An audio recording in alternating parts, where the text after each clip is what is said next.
with the prices of everything going up, taking care of our garden is becoming more and more expensive. So what I wanted to do is I wanted to show you guys how we make a 3-ingredient potting mix that you can use anywhere in your garden. You can use it in your raised beds, in ground rows, or in containers. All right, this is going to save you a ton of money and still going to get the job done. So let's go. So like I said, this is a simple 3-ingredient basic potting mix. It's nothing fancy.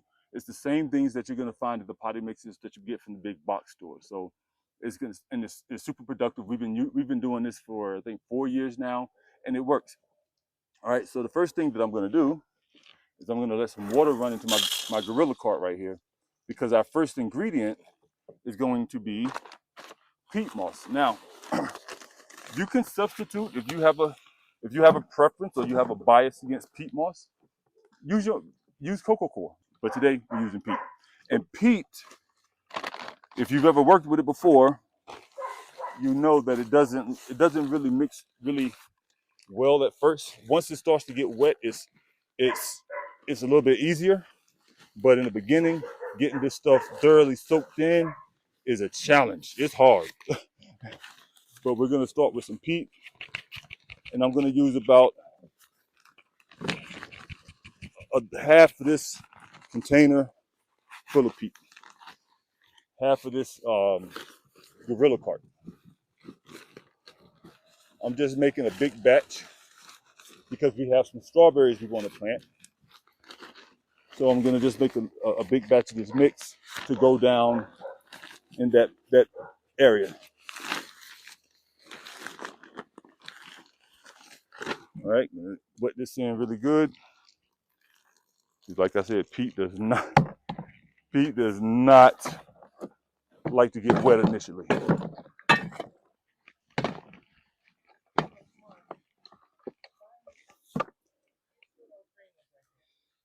All right, and let me show you guys what this looks like. This is the consistency that I want. You see, it's still got a lot of moisture in there, but that's fine. I like that because it's gonna the water's gonna get soaked up and everything anyway. So let's see, there we go. So to me, that's a pretty decent consistency or moisture level in there. I'm okay with that, and that's where I like my peat to be. Everything in here is thoroughly mixed. There's no dry patches in here. This is why it's always best, in my opinion, if you're going to be dealing with peat or even coco coir for that matter. If you're going to be dealing with either one of them, wet that stuff first, man. Because once you put it in the beds or whatever, and you start planting in them, it's going to be much harder to get that stuff nice and moist all the way throughout. All right. So that's ingredient number 1. That's my peat moss. You can use coco coir if you like. $17 a bag for 2.2 cubic feet. Wonderful.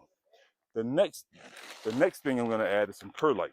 I get this perlite for $15 from our local aquaponics store. All right, so now we're gonna add this perlite. Perlite, you do want to try to moisten it if you can in the beginning, get it wet, because this stuff is gonna kick up a lot of dust. So I'm gonna go ahead and take this before I dump it in there and just wet it a little bit. All right, y'all. So my phone ended up overheating, so I had to move and all that good stuff. But what I was saying was, with the perlite, you want to make sure that you get it wet in the beginning before you start using it, because this stuff will kick up a lot of dust and it will cause you to cough, and for some people, maybe even your nose and lungs burn. So, but don't worry, this is not a synthetic material. This is an all natural material, but it just has that little side effect. So I did wet this down, as you can see, and that's why we don't have any dust kicking up from this stuff. And all I'm gonna do, this is my second ingredient. All I'm gonna do now is just mix this in really well. And if I need to add more perlite, I'll add more perlite. But like I said, you can use, if you have a bias against perlite and you don't want to use it or you don't like it for whatever reason, you could always switch up to go with vermiculite, which is basically the same kind of thing, but it's gonna serve the same purpose.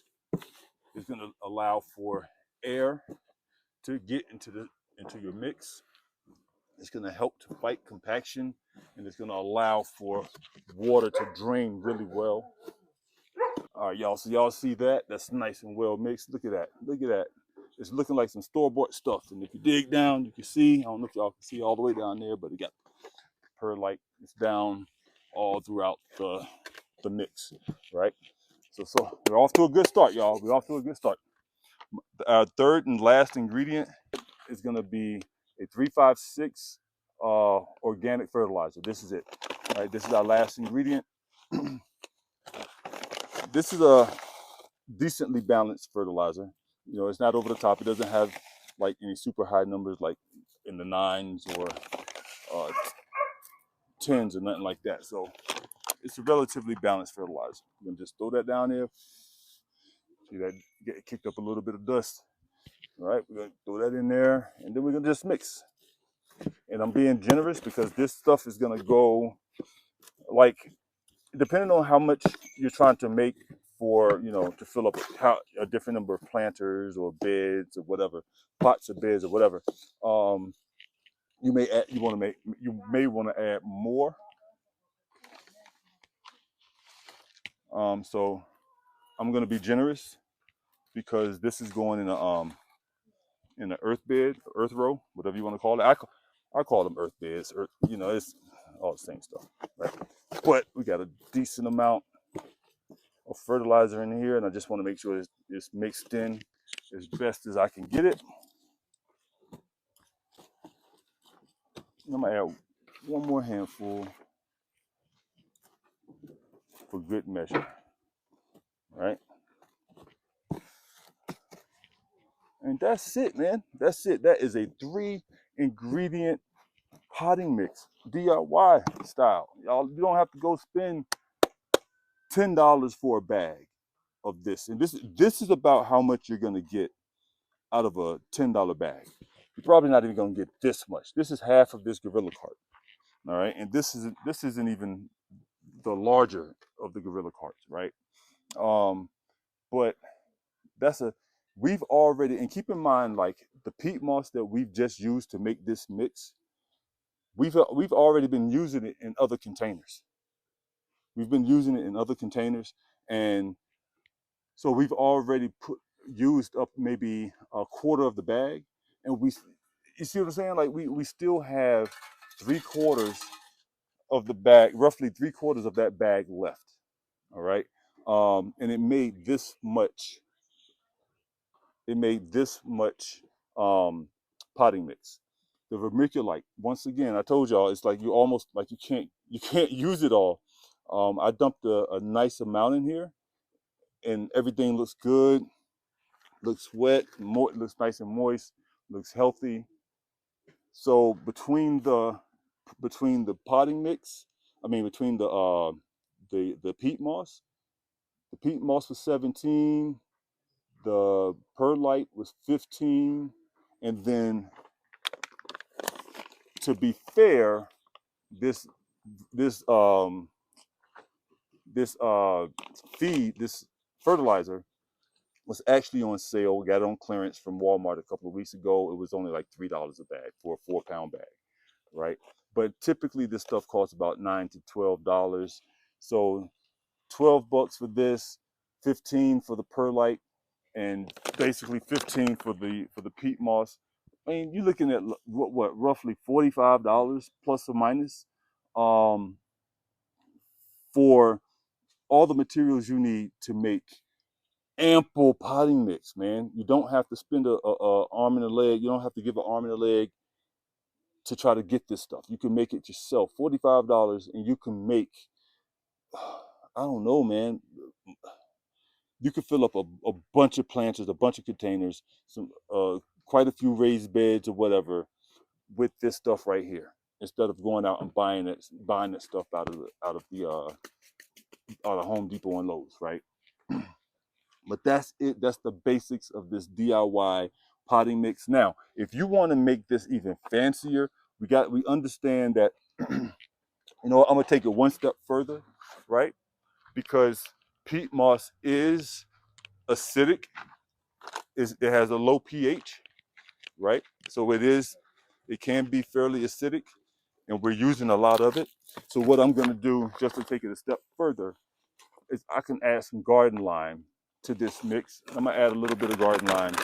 This should raise the pH level of this mix. I'm not trying to make it alkaline. I'm just trying to make it somewhat neutral. So I'm not gonna add a lot, right? I'm not gonna add a lot. And it's gonna take time for this lime to break down and do its thing, but we've already started, right? The process has already begun because we've already added it. Now it's starting to break down. It's going to hopefully raise the pH level of this just a bit so that plants doesn't, it doesn't have any kind of negative effect on whatever we plant here, which is going to be strawberries, right? And I do know strawberries like it's slightly acidic, but you know, I don't want it too acidic. So y'all, that's it. Like I said, if you want to, that's the basis. That's your foundation. You have those 3 ingredients: perlite, fertilizer, and some either or um, peat or coco coir or perlite or vermiculite. Either one, you're gonna be good. You're gonna get the same results. Now, if you want to amplify this and you want to make it a little bit better, you can start adding your own amendments. If you want to add blood meal, bone meal, some alfalfa meal, maybe some alfalfa pellets.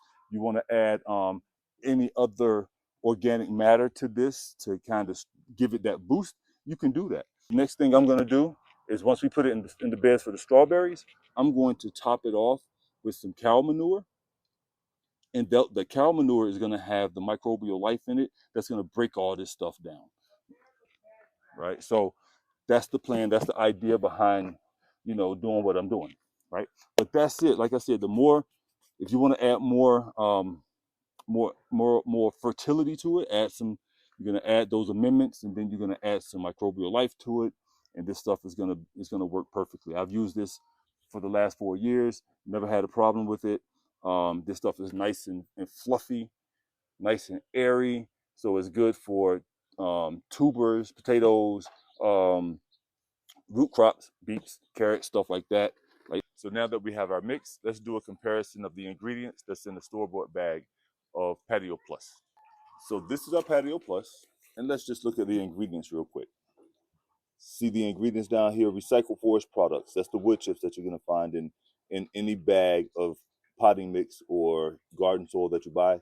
It's gonna be recycled forest products or something like that, right? So those are the wood chips. Aged rice hulls. These you're probably not gonna see this because it's probably broken down in the composting process. But here's the key: we added perlite. Same here. We added peat moss. Same here. We also added some lime, right? We added some garden lime to help with the pH, right? So we have those 3 ingredients in our mix. And as I told y'all during the video, as we were putting everything together, I said if you wanted to make it more fertile, more potent, you want to make it stronger for whatever you're going to grow in there, all you got to do is add manures, add worm castings, kelp meal, bat guano, more poultry manure. Those are just fertilizers, y'all. That's just fertilizers. And we added fertilizer to our mix. So let's go ahead and take a look at the fertilizer ingredients and see what we've added in terms of fertilizer to our mix. Right? So all right, y'all. So you guys can see in this fertilizer, they're using, where'd it go? Oh, right there. They're using poultry manure, feather meal, bone meal, and sulfate of potash, right? And then they have poultry manure, feather meal, and bone meal. So as you guys can see, the mix that we're using has just about the same exact ingredients that's in the Patio Plus, plus or minus some things. Like they had kelp meal in the Patio Plus. Okay, cool.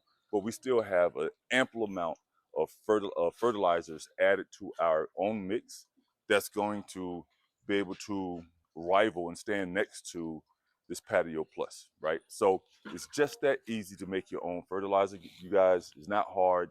It's just understanding what's in bag fertilizer and just duplicating that, right? Super easy. So that's how we make our own potting mix. If you found this video informative, educational, entertaining, or whatever in any way, please hit the like button. If you haven't already, please consider subscribing. Here's a video for you guys to watch to follow us on our garden journey. And we'll see you guys in the next one. Deuces.